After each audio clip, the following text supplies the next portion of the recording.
তাণ্ডব সিনেমা দেখুন একটা দৃশ্য, সাকিব ভাই বলে মুরব্বি মুরব্বি নামাজ পড়ার অনেক সময় পাবেন, জেলখানে যায় তাজ্জব সহকারে বলে। আমার প্রশ্ন হলো যে আর জাইলাদুল আসাদুল বলে তোর জান কবজ করবো, সেই টাইমে যদি নামাজের সময় হয়, যদি বলে ভাই নামাজের সময় দেয়, আর জাইলে কিন্তু মনে হয় তাকে নামাজ পড়ার সময় দিবি। তো এই সিনেমার এই দৃশ্যটা মানে আমাদের মুসলমানকে ছোট করা এবং নামাজকে ছোট করা, কিন্তু এই দৃশ্যের বিষয়ে যদি তারা অপমান করে, এদের ভল ভাঙচুর করে, সিনেমা বন্ধ করে দেয়, তাহলে তাদের পক্ষে আমি আছি। নামাজ নিয়ে আমরা কোনোদিন, আমি হিরো আলমদের কোনো অন্যায় করি, আপনারা আমাকেও ছাড় দেবেন না।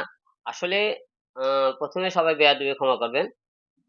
রায়হান রাফি ভাই কিন্তু খুব সুন্দর সিনেমা বলে বানায়, আপনারা সবাই জানেন। আর সাকিব ভাই বাংলাদেশের নাম্বার ওয়ান। সাকিব ভাই এর কাছে কোনো দোষ দেওয়া দেবে না, সাকিব ভাই কোনো ভুল করছে। সাকিব ভাই কোনো ভুল করেনি, ভুল করলে এটাকে পরিচালক ভুল করেছে।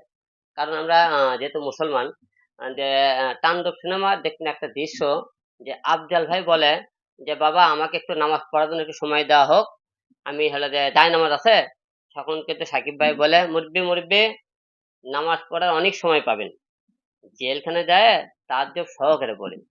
তো আমার প্রশ্ন হলো যে যে মানুষ আর জাইলাদুল আসাদুল বলে তোর জান কবজ করবো, সেই টাইমে যদি নামাজের সময় হয়, যদি বলে ভাই নামাজের সময় দেয়, আর জাইলে কিন্তু মনে হয় তাকে নামাজ পড়ার সময় দিবি। তো এই সিনেমার এই দৃশ্যটা মানে আমাদের মুসলমানকে ছোট করা এবং নামাজকে ছোট করা, এই জন্য আমি কথাটা বলেছি যে এই সিনেমার তাণ্ডব সিনেমার যে দৃশ্য নামাজের কথা বলা হয়েছে, এই সিনেমার এই দৃশ্যটা যাতে ফেলে দেওয়া হয়, ফেলে দেয় আপনার সিনেমাটা আপনারা পুনরায় আপনারা আবার চালান, তাতে কোনো সমস্যা নাই। আর এই ধরনের ভুলটা করেছে মূলত পরিচালক, এই দোষ তোমার পরিচালক সাকিব ভাইয়ের কোনো দোষ নেই। তো সবাইকে এই জন্য একটা কথা বলতে চাই, যে এই সিনেমার বিষয়ে আপনারা যারা মুসলমান আছেন তারা অবশ্যই আমার পক্ষে একমত হবেন, যে নামাজ নিয়ে আমরা কোনোদিন, ইসলাম নিয়ে কোনোদিন আমাদের কেউ যদি মনে করেন, যাই হোক আমি হিরো আলমদের কোনো অন্যায় করি, আপনারা আমাকেও ছাড় দেবেন না যে কেন তুমি ইসলাম দিয়ে নামাজ নিয়ে তোমরা এই ধরনের বেয়াদবি করলা। তো এই নিয়ে আমি কথাবার্তা বলেছিলাম, যে এই বিষয়ে অনেকে মন্তব্য করেছেন, আমি দেখেছি অনেকে অনেক কথাবার্তা বলতেছেন, যে এই বিষয়গুলো আমাকে যদি কথা বলে যদি ভুল হয়ে থাকে, তাহলে আমার এই বিষয়টা বেয়াদবি চোখে দেখবেন। আর সেন্সর বোর্ডে আমি দৃষ্টি আকর্ষণ করবো, আপনারা এই ধরনের দৃশ্য কিভাবে আপনার সেন্সর দিলেন সিনেমাতে? এই সিনেমাতে কি সাকিব ভাইয়ের জন্য দিলেন, রায়ন রাফির জন্য দিলেন সিনেমাটা, না কার ধরে আপনার সিনেমাটা দিলেন? এই সিনেমাতে হিরো আলম করতে আপনার সিনেমাতে আটকে দিলেন না আপনারা, তো হিরো আলমের সিনেমা কেন এই ধরনের দৃশ্য দেখলাম আমরা?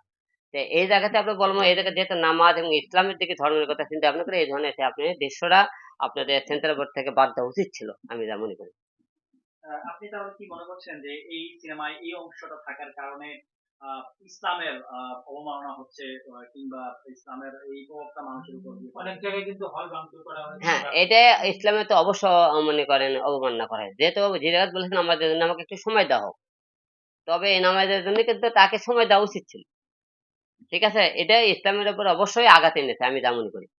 আমরা দেখেছি যে টাঙ্গাইলেও কিন্তু শাকিব খানের এই সিনেমা দেখানোর জন্য বাধা দিয়েছে। আসলে সিনেমা এই বিভিন্ন জায়গায় যে বাধা দেওয়া হচ্ছে, এটাকে আপনি কিভাবে দেখছেন? সিনেমা যদি মনে করেন আমাদের এই নামাজের ইসলামের উপর যদি বাধা দেওয়া হয় যে এই দৃশ্যটা বাতিল করার জন্য, তাহলে ঠিক আছে, বাধা দেওয়ার পক্ষে আছে।